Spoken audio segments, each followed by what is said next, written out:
오늘 헌법재판소에선 윤석열 대통령 탄핵 심판의 분수령으로 꼽힌 5차 변론기일이 열렸습니다.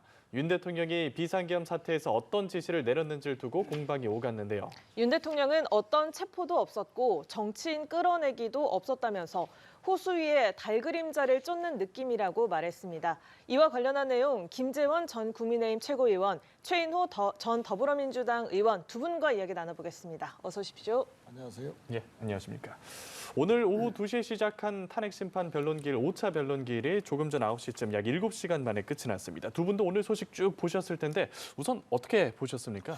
일단 가장 논란이 되고 또 윤석열 대통령과 윤석열 대통령으로부터 직접 지시를 받았다고 하면서 그동안 검찰 수사에 또는 국회에서 발언 기회를 얻어서 발언한 분들이기 때문에 탄핵 심판 과정에는 가장 중요한 증인들이라고 볼 수가 있을 겁니다. 이분들에 대한 증인 신문을 통해서 그동안 언론 보도 또는 뭐 다른 방법으로 여러 가지 알려졌던 사실을 바로잡거나 또는 정확히 상세하게 다시 검토하는 그런 계기가 되었는데요. 다만 그동안에 이야기하던 내용들과는 사뭇 다른 진술도 있었고 국정원 1차장을 지냈던 홍장원 씨 경우에는 그동안의 주장을 반복해서 했는데 그에 대해서는 또 다른 반박이 예를 들어 뭐 국정원장이라든가 또 윤석열 대통령 측이라든가 이런 쪽에 있기 때문에 앞으로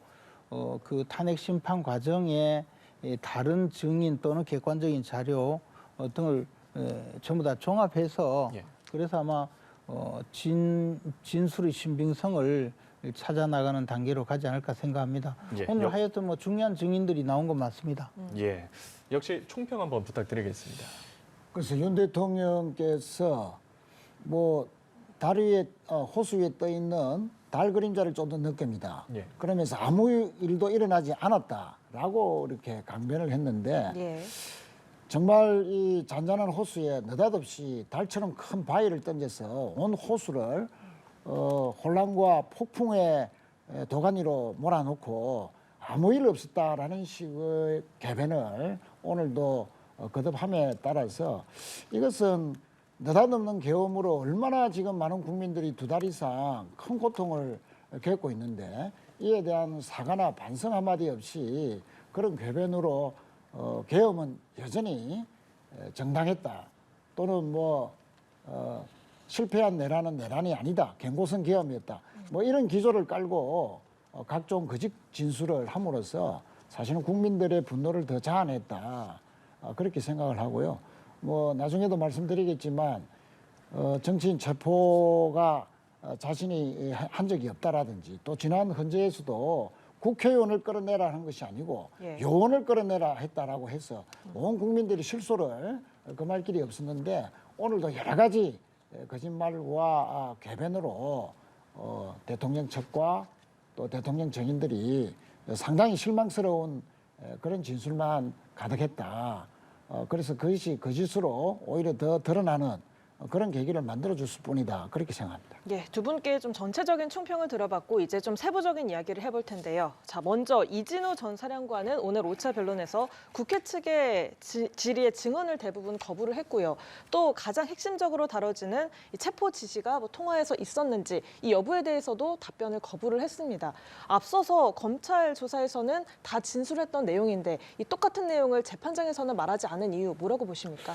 그래서 이제 지금까지 이진우 전 수방사령관의 경우에 이 증언을 진술을 했다는 내용을 언론을 통해서 지금 흘러나온 이야기지 실질적으로 그런 어떤 진술을 했는지 여부를 저희들이 알 길은 없죠. 또 수사 서류가 공개된 적은 없거든요.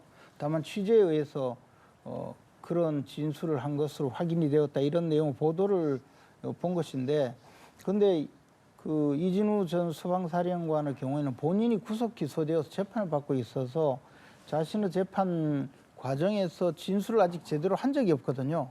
이런 상황에서 헌법재판소 재판장이 나와서 미리 어떤 진술을 하게 되면 그것이 이제 자신의 법정에서 제대로 진술할 기회를 상실한다. 그런 아마 현실적인 이유가 있었을 겁니다. 그래서 뭐 자기가 증언을 하지 않겠다라고 한 내용이 있는데 그럼에도 불구하고 대통령으로부터 정치인 체포 지시를 받지 않았다고 그 진술은 증언으로 했거든요. 만약에 이게 사실이 아니고 지금까지 대통령이 무슨 문을 뜯어내고 또 도끼로 찍고 총을 쏘더라도 국회의원들 끌어내라라는 지시를 한 것이 드러난다면 헌법재판소 법정에서 위증을 한 꼴이 되기 때문에 처벌을 받게 돼요. 그럼에도 불구하고 자신이 그런 지시를 받지 않았다고 확정적으로 증언을 한 것은 실질적으로 그러면 그동안에 알려졌던 그 이준우 수방사령관의 진술 내용이 잘못된 것인지 아니면 수사기관에서는 그런 진술을 해놓고 후에 와서 진술을 바꾼 것인지 저희들이 알 길은 없지만 객관적으로 가장 확실하게 이야기한 것은 이번 헌법재판소 법정이 처음이라고 보여집니다. 예, 그러니까 조사는 외부에 좀 공개되지가 않지만 재판장에서 위증을 하면 처벌을 받을 가능성도 있다 이런 말씀 좀 해주셨고요. 일단 이진우 전 사령관이 앞서서 증인 선서 마치자마자 답변이 제한된다 이런 이야기 했잖아요. 이것과 좀 진술을 하지 않은 거 어떤 연관이 있겠습니까? 뭐 검찰에서 진술했던 내용이 1차적으로 사실대로 이야기한 것이다. 저는 뭐 그렇게 가능성이 크다고 보고 있고요. 다만 오늘 국회 측에 와서는 대부분 답변을 거부하는 식으로 제한적이다라고 이야기한 것은 국회에서 혹시나 말을 잘못했다가 나중에 사실로 드러나면 또 위증죄로 고발이 되어서 또 가중처벌 당할 수도 있기 때문에 그것을 우려해서 오늘 극도로 말을 아낀 것은 아닌가 그렇게 파악이 되고요. 사실은 이준우 사령관 외에 오늘 그 각종건 그 특전사령관이라든지 홍장원 1처장 이런 분들이 또 정치인 체포 지시 또 군 투입 뭐 이런 부분에 대해서 많은 사실관계를 증언했고 또 이전에 조지호 경찰청장도 그런 그 진술을 확실하게 한 바가 있기 때문에 이준우 수방사령관이 진술을 혹시 바꿨다 하더라도 전체적인 맥락에서 윤 대통령이 정치인에 대한 체포 지시, 군 투입, 병력 이런 부분들에 대한 지시가 절대 바뀌지는 않을 것이다. 저는 그렇게 생각합니다. 예, 제한적 답변도 그렇지만 계엄 직후 발언과 사뭇 달라진 답변도 눈에 띄더라고요. 그러니까 이제 저런 것이 과연 이 진술이 각 지역 그러니까 이제 조사를 받는 단계, 검찰 수사 단계 그리고 또 지금 헌법재판소 법정 객관적으로 이렇게 보도된 것은 두 가지거든요. 그러면 검찰 수사 과정에서 대통령이 문을 부수고라도 의원들을 끌어내라고 지시했다라고 진술을 했다면 그러면 그 진술이 지금 최인호 의원님 말씀대로 사실이라면 그러면 오늘 헌법재판소 법정에 와서 지시를 받은 바 없다고 한 것은 위증이 될 것 아닙니까? 예. 그러면 처벌을 받을 거란 말이에요. 그럼 최인호 의원님은 위증죄가 될까 봐 발언을 조심했다고 하는데 그러면 국회에서. 국회가 아니고요. 지금 아까 낮에는 국회에서 했습니다. 아니 그게 아니고 이진우 수방사령관 이야기잖아요. 헌법재판소 법정에서 대통령이 문을 부수고라도 끌어내라고 지시했는데 그에 대해서 나는 체포하라는 지시를 받지 않았다라고 답변을 했다면 결국은 이때 한 말과 달라졌기 때문에 그러면 어느 쪽 말이 사실이냐를 또 추궁을 당할 것이고 만약에 헌법재판소 법정에서 증언한 것이 위증이라면 처벌을 받을 것 아닙니까? 그러면 자신은 처벌받지 않을 만큼의 진술을 했다고 한다면 그러면 제가 보기에는 오히려 지금 자신은 이 체포 지시를 받지 않았다는 것을 확인시켜준 그 상황이 되는 거죠. 예. 그래서 이것은 그러면 헌법재판관 입장에서는 누구 말이 맞는가 또 언제 어떤 장소에서 한 말이 맞느냐를 따져가면서 결국은 실체적 진실관계에 접근할 것인데 지금 야당 입장에서는 그냥 일방적으로 사실관계는 확정된 것으로 전제하고 대통령이 거짓말한다 이렇게만 규정을 하고 비난을 하는 것은 온당치 않고 당사자들의 그 공개된 진술 그리고 그 진술에 대해서는 또 반대 신문권이 보장이 되어야 그 진술의 신빙성을 확인할 수가 있거든요. 수사기관에서 일방적으로 한 사람이 질문 답변을 한 상태는 그것이 또 이해관계자 또는 그 탄핵 심판의 피청구인인 윤석열 대통령 측에서 내가 그런 지시를 하지 않았는데 왜 그런 답변을 했느냐라고 물어볼 만한 기회가 있어야 되거든요. 그런 면에서 이 법정에서 증언이 굉장히 증거 가치를 높게 판단을 받는 것이기 때문에 예. 앞으로도 이런 그 증언의 내용을 따라서 그 진실관계를 파악을 해야 될 거라고 봅니다. 예, 이전과 달라진 진술 중에 하나가 이 계엄 해제 의결을 막으라는 지시가 없었다라고 한 점이거든요. 네. 그거하고 이제 같은 맥락인 말이 계엄 선포는 적법했다라는 예. 말이죠. 왜 지금 이렇게 진술을 바꾸는 듯한 그런 말을 했는가? 적법했다라고 해야 본인은 무죄가 되는 것이고 또 불법이라 하더라도 군 특수권자인 명령을 따랐기 때문에 본인은 무죄다라는 것을 이제 강변하기 위해서 그런 주장을 한 거 아닌가 그렇게 생각을 하고요. 그렇지만 헌법재판소는 대통령의 헌법 위반, 국헌문란에 대해서 심판하는 것입니다. 그러면 여러 정인들이 지금 신청이 되고 있고 또 진술들을 받고 있는데 이준호 계엄 수방사령관이 검찰에서의 조사와 달리 진술했다 하더라도 나머지 여러 증언자들 다른 그 군 사령관들, 특전 사령관이라든지 국정원 1차장이라든지 또 경찰청 청장이라든지 이런 많은 계엄 주요 종사자, 임무 종사자들의 진술들이 있었고 또 앞으로도 있을 것이기 때문에 한 사람의 발언이 이전과 달라졌다 해서 대통령의 어떤 정치인 체포 지시라든지 군대 투입이라든지 선관위의 불법적인 영장 없이 침탈하라든지 이런 지시들이 바뀌지는 않은 것이다. 즉 국헌문란 목적으로 폭동을 일으킨 것이다 하는 헌법적인 탄핵 사유에는 전혀 지장을 주지 않을 것이다. 저는 그렇게 생각을 합니다. 네, 이진우 전 사령관, 여인영 전 사령관 이 두 사람 모두 대통령의 정치인 체포 지시와 관련해서 기억이 안 난다.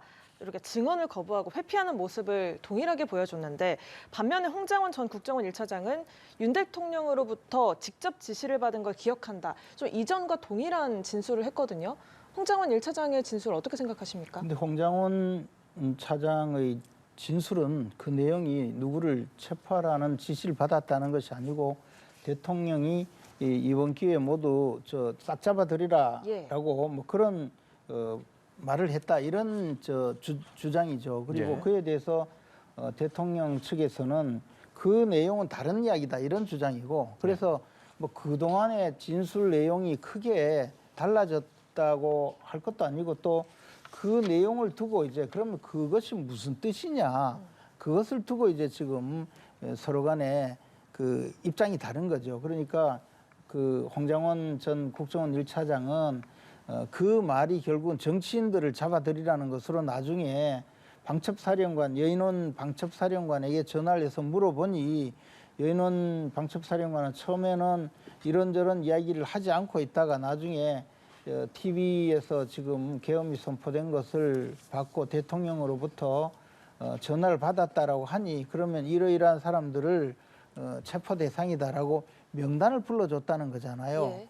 그리고 그 내용에 대해서 지금 또 다른 논란이 있을 수 있기 때문에 지금 홍장원 전 차장의 말은 그것을 가지고 대통령이 모든 지시를 한 것이 맞다라는 증거가 되기는 완벽하지는 않아요. 그러니까 이런 것을 전체적으로 논리칙과 경험칙에 따라서 앞으로 사실관계를 확정해 나갈 것으로 보여지고 이런 것은 이제 공개된 법정에서의 증언이 가장 중요한 것이고 만약에 당사자들이 검찰에서 진술해 놓은 그 진술 조서의 내용에조차도 내가 그때 좀 진술을 잘못한 것 같다라고 하면 증거로서 사용할 수도 없거든요.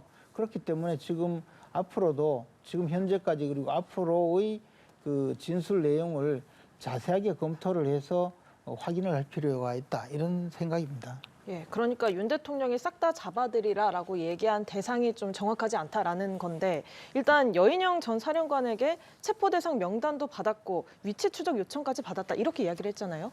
그렇습니다. 여인영 방첩 사령관이 경찰청장에게 특정 명단 위치 파악 요청을 한 적이 있다라고 시인을 했죠.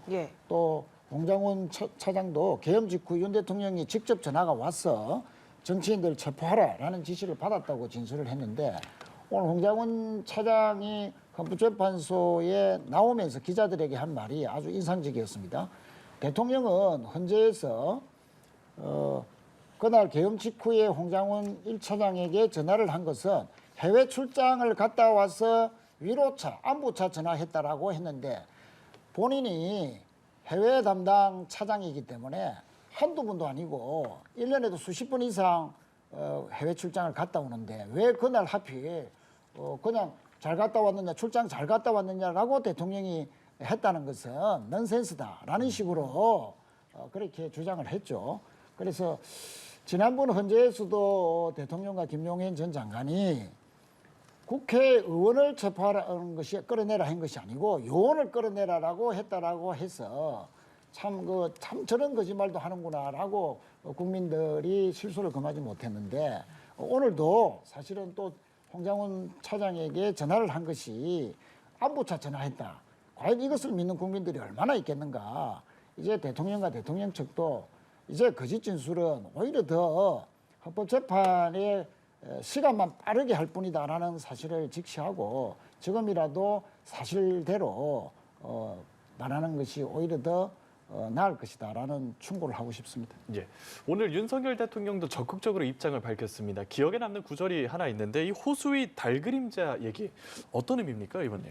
그러니까 이제 지금 정치인들 체포 지시를 했다고 주장하고 방금 최인호 의원님도 외국에서 말씀하셨는데 그냥 윤 대통령으로부터 전달받은 내용은 이번 기회에 싹 잡아드리라고 했지 정치인이라는 이야기를 들은 바가 없다는 거잖아요.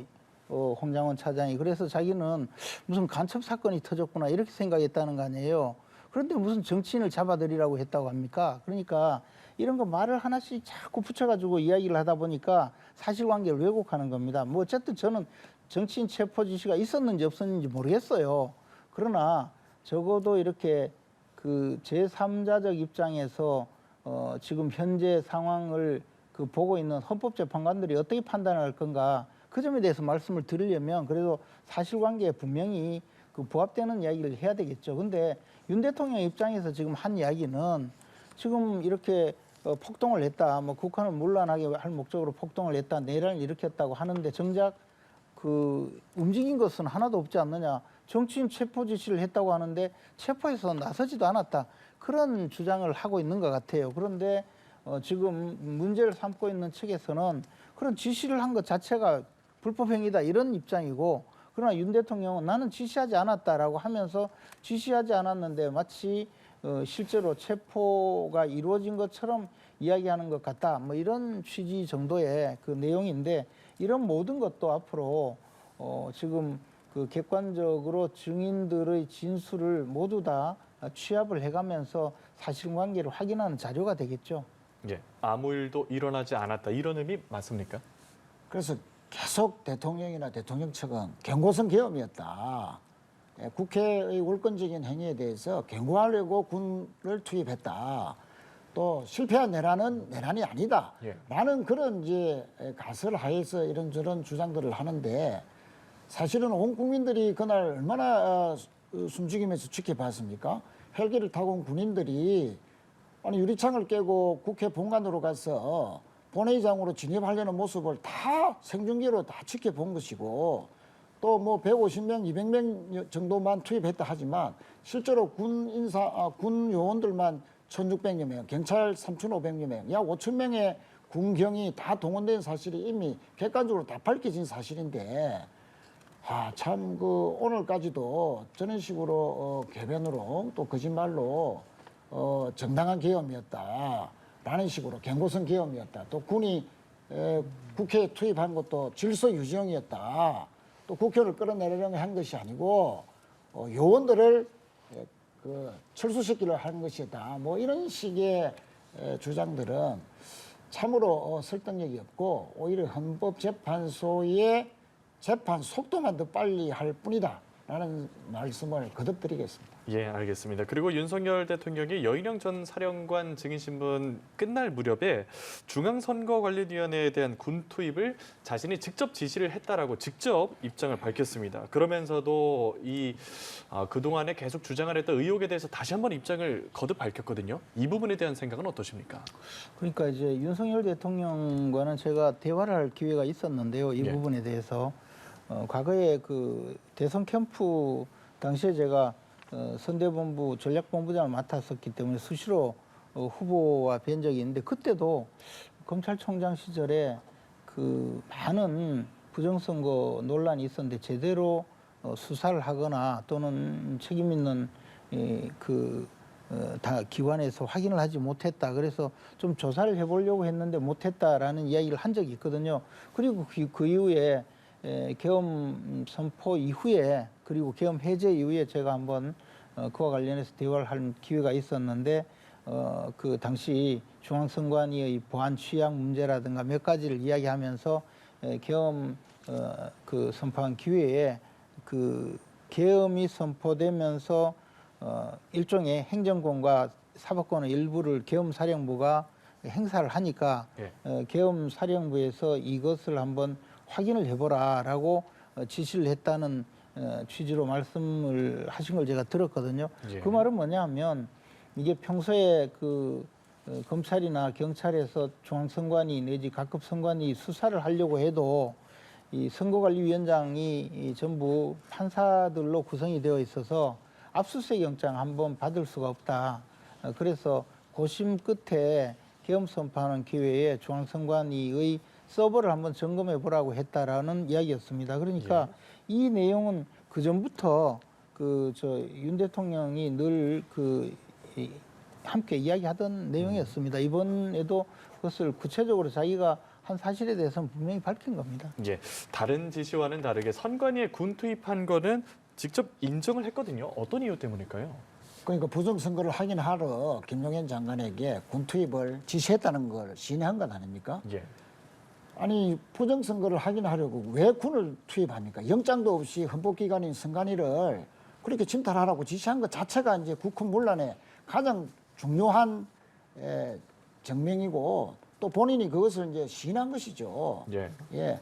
아니 하면은 만약에 부정선거를 확인하려 했으면 감사원이나 여러 가지 수단들이 있죠. 계엄까지 내릴 수 있는 권한을 가진 대통령이 정말로 부정선거라고 믿었다면 합법적인 수단으로 얼마든지 할 수 있는 것이죠. 그래서 그것을 군을 투입해서 나중에는 선관위 직원들을 타이로 묶고 복면을 씌워서 구금, 감금하려 납치하려 했다는 그런 것까지 이어졌는데 오늘 헌법재판소에서 대통령이 선관위에 군 투입을 지시한 것, 시인한 것이 명백하게 본인이 헌법을 유린했다. 국헌을 문란 목적으로 폭동을 일으켰다는 것을 스스로 증명한 것이다. 의미 있는 진술이었다. 이렇게 봅니다. 예, 오늘 있었던 윤 대통령 탄핵 심판 5차 변론기일에 대해서 좀 집중적으로 이야기 나눠봤습니다. 지금까지 김재원 전 국민의힘 최고위원, 최인호 전 더불어민주당 의원과 이야기 나눠봤습니다. 고맙습니다. 감사합니다.